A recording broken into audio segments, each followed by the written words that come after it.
Unguturu Hebron జీడియం Christian assembly ద్వారా Tadepalligudem field 5వ వార్షికోత్సవ సభలు దేవుని మహిమార్థమై జరుగుతున్నాయి. గత 2 రోజులుగా ఈరోజు ఆఖరి రోజు. చాలామంది ప్రజలు ఆయా గ్రామాల నుంచి వచ్చారు. మీరందరూ ప్రార్థించారు. అందుని బట్టి ప్రభువుని స్తుతిస్తూ ఉన్నాం.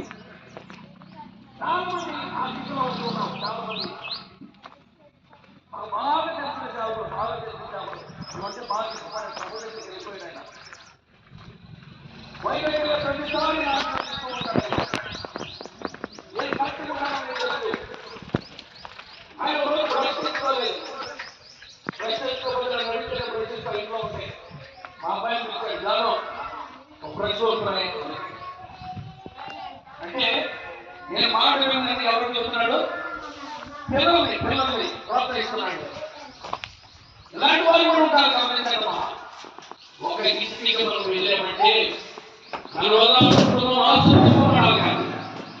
ఉంగుటూరులో దేవుని మహాకృప చేత కట్టించిన మందిరం ఇది. ఈ చిన్న సంఘం, ఈ సంఘం కొరకు మీరు అందరూ ప్రార్థన చేయండి.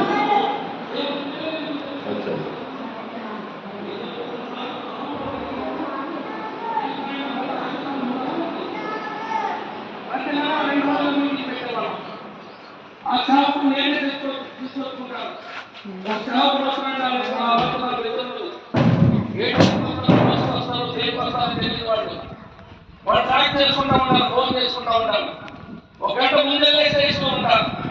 వాళ్ళని తీసుకొచ్చి వాళ్ళ రూమ్ లో పంపించిన తర్వాత వాళ్ళు అడుగుతారన్నా ఏ టైంకి మీకు ఏం కావాలో చెప్పండి అంటారు.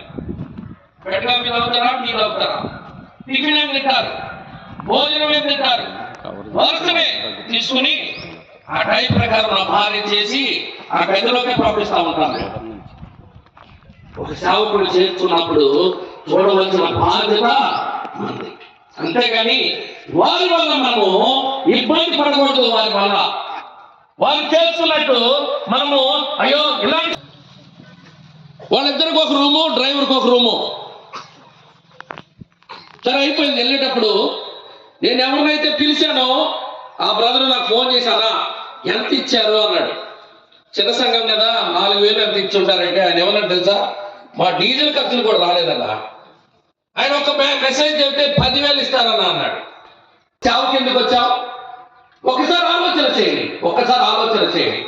చాలా మంది నన్ను నేను రిజైన్ చేసేటప్పుడు నా ముందు బాస్ దగ్గరికి వెళ్ళి రిజైన్ చేసుకుంటే ఆయన అన్నాడు, నెహెమ్యా నీ జీతం ఎంతో తెలుసా అన్నాడు. తెలుసు అయ్యా అన్నాడు. నువ్వు ఇంత జీతము, నువ్వు ఇప్పుడు పాస్టర్గా వెళ్ళి ఇంత జీతం కన్నా ఎక్కువ సంపాదిస్తావా అన్నాడు. నేను రూపాయి తీసుకోకుండా పనిచేస్తాను సార్ అని చెప్పాను. ఈ మాట ఎప్పుడు వినలేదు, ఇలాంటి వాళ్ళు ఎప్పుడు చూడలేదు. నేను యూట్యూబ్ ఓపెన్ చేస్తే అన్ని దశంభాగాలు గొడవలు జరుగుతున్నాయి కదా.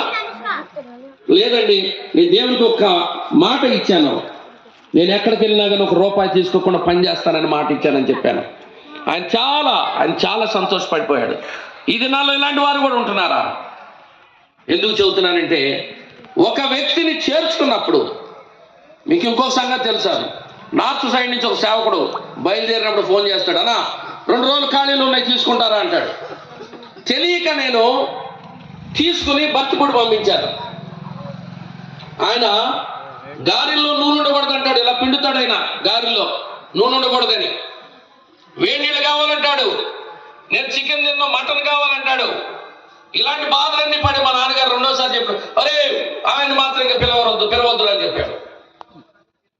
దైవ సేవకులు తింటానికి బయలుదేరిపోతుంది. మీరు ఆ కుటుంబానికి ఎంత నష్టం జరుగుతుంది తెలుసా? ఒక్కసారి ఆలోచన చేయాలి. మనము కుటుంబములో ఒక సేవకుడు మనం చేర్చుకుంటే ఆ కుటుంబానికి ఆశీర్వాదం రావాలి, కానీ ఆ కుటుంబం మనల్ని తిట్టుకోకూడదు. మొదటి మాట, ఆవిడ దేవుని పిల్లల్ని చేర్చుకుందమ్మా. దేవుని పిల్లల్ని చేసుకున్న ఆశీర్వాదం పొందింది. ఆ కుటుంబం అంతా రక్షపడింది. ఒక సేవకుని ఇంటికి చేర్చుకున్నప్పుడు నువ్వేం ఆశపడతావు తెలుసా? నీ కుటుంబంలో పిల్లల పరిస్థితి అని బాగాపోతే, నీ కుటుంబంలో పిల్లలు చదువుకోలేకపోతుంటే, ఆర్థిక ఇబ్బందులున్నా, వేరే వేరే సమస్యలు ఉంటే నువ్వేం చేస్తావు తెలుసా? అయ్యా కొంచెం పిల్లలతో మాట్లాడండి అంట. నేను చాలాసార్లు వెళ్ళినప్పుడు నాకు ఎదురయ్యే ప్రశ్న అదే, బ్రదర్ నా భర్తతో ఒకసారి మాట్లాడండి, నా పిల్లలతో వీడు అసలు స్కూల్కి వెళ్ళట్లేదు, ఒకసారి మాట్లాడండి అంటారు. కూర్చోబెట్టి దైవ వాక్యముగా కూర్చోబెట్టి పీట పెట్టు, దీపం పెట్టు, ఏమని అడిగాడా? ఏం అడగలేదు. అశూనే మీరాలే సమస్తము సిద్ధపరిచి ఏం పొందింది? తన వంశములో లేని బిడ్డను పొందింది. బిడ్డను, అది ఆశీర్వాదం అంటే. దేవుని బిడ్డలారా, విశ్వాసులుగా మనము ప్రభుని రక్షించిన తర్వాత దేవుని బిడ్డలు ప్రార్థన చేసుకుని నడుచుకుంటూ వెళ్తున్నాడంట బస్సు ఎక్కడానికి కూడా ఆయన దగ్గర డబ్బులు లేవంట. చాలా దూరం వెళ్ళిన తర్వాత నడవలేని పరిస్థితుల్లో సరే లేదు బస్సు వస్తుంది ఆపుదామని చెయ్యాలి, బస్సు ఆపాడట. ఆపి లోపలికి వెళ్ళినప్పుడు ఒక బ్రదర్ ఉన్నాడంట. బ్రదర్ వందనాలు బ్రదర్ అన్నాడంట. జేబులో నుంచి కొన్ని డబ్బులు తీసి జేబులో పెట్టాడు. పాత కాలంలో పోషించిన విధమేనమ్మా. ఆ కాలంలో సంఘాలు కట్టారు, స్థిరపడి దేవుని మీద ఆధారపడి కట్టారు. వాడు డబ్బుల మీద ఆధారపడి కట్టారు. సేవకుల్ని మనం పిలుస్తున్నామంటే మన సంఘంలో నష్టపోకూడదు. ఆయన వల్ల సంఘం మొదటి మాటగా దేవుడు పిల్లలు చేస్తున్నామా? దేవుడు పిల్లలు చేస్తున్నాం. నా పేరట వచ్చిన సేవకులు చేస్తుంటే నన్ను చేస్తున్నట్టే. చూడండి మత్తయి సువార్త చూడండి, 10వ అధ్యాయం చూడండి. మత్తయి సువార్త 10వ అధ్యాయము తమ్మండి. మత్తయి సువార్త 10వ అధ్యాయము 40 నుంచి 42 వచనాలని ఒక దేవుని బిడ్డను చేసుకుంటే లేదు ఉంచుకోని అలాంటి వారు తక్కువే ఉంటారమ్మా. నేను వీళ్ళు చూశాను. హైదరాబాద్ లో హేమంతరావు గారిని ఒక ఆయన ఉన్నాడు, ప్రభు దగ్గరికి వెళ్ళాడు. ఆయన కూడా అంటే వచ్చిన సంఘానికి దేవుని వైపు చెప్పాలని ఆశ కలిగి వాళ్ళు చేస్తూ ఉన్న పని అది. అంతేగాని వాళ్ళ దగ్గర డబ్బులు ఎక్కువ లేవమ్మా, అసలు డబ్బులే లేవు వాళ్ళ దగ్గర. మాట్లాడితే నీ వంతు బాధ్యతగా సభలు జరుగుతున్నాయి అంటే దేవుడు నీకు ప్రేరణ ఇవ్వలేదా? సభలు జరుగుతున్నాయి అంటే అయ్యో మా కోసమే కదా, మా స్థానిక సంఘం నుండి సభలు పెడుతుంది, కొన్ని ఆత్మలన్నా ప్రభు వైపు తిప్పడానికే కదా. ప్రేరణ రాలేదా?